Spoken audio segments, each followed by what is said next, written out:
ready, just your name, school, and country that you represent. Okay. Hi, I'm Humayun Ghussemi. I go to school at Pembroke Hill in Kansas City, Missouri, and today at Model UN I'm representing the country of Morocco.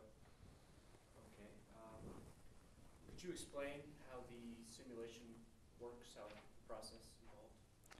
So Model UN is essentially an opportunity for young people, for high school students to participate in a mock session of the United Nations, where basically we take the role of international diplomats and discuss real-world issues.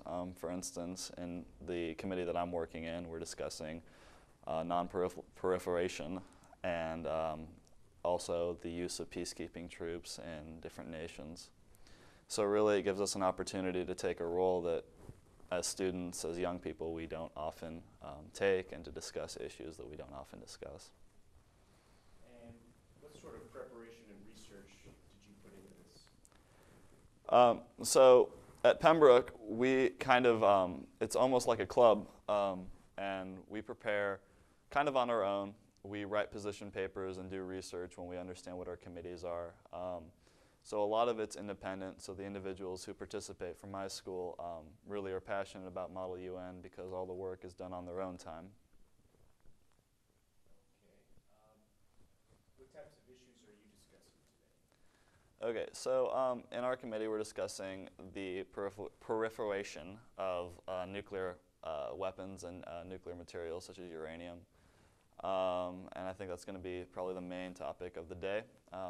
But I know that other committees, such as the Security Council, will be discussing the use of sanctions and other issues.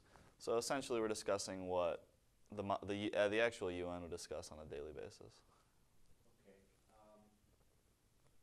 What skills over your 4 years of Model UNing have you feel you've developed because of your participation?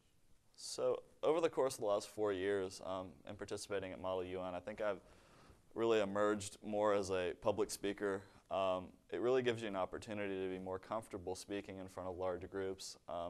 But more than anything else, I think it's allowed me for the last 4 years to stop being a student for maybe a couple hours and actually work in a position that real people, in the real world, the roles that they have. So I think that's probably the neatest thing, working as a diplomat, learning to collaborate, discussing important issues in a mature fashion. And what also kind of is very cool is how mature and how very prepared people are and how high level the discussions are. And you can definitely see a lot of intelligence coming out of those discussions.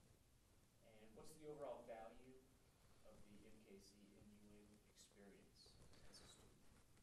I think the overall value of the Kansas City Model United Nations experience would probably be that ability to discuss issues that aren't discussed among young people and to put our mindsets in the same as diplomats and to work to collaborate with other individuals.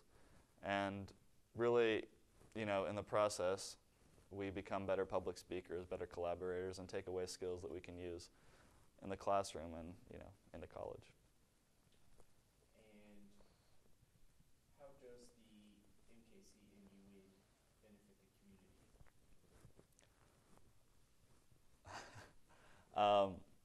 I think the Kansas City Model United Nations benefits the community by I guess introducing young people in the Kansas City area to United Nations and to Model United Nations more so, and that's something that I don't think is really offered in many high schools here, especially in the Kansas City metro area. And so by introducing us to Model United Nations, we're allowed to know about it, and as we go into college, be more aware of it so that we can participate in it in college. And you've mentioned your experience. How does Johnson County's simulation stack up with all the others participating? So for the last 4 years, I participated in a wide variety of these kind of simulations.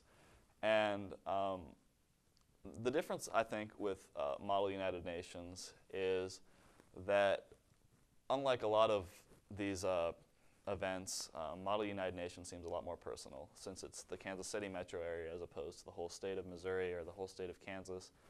The way that it's more intimate and that you're allowed to discuss and you're allowed to talk because you're in a smaller setting, you're more comfortable, and I think that's probably one of the biggest benefits of Model United Nations.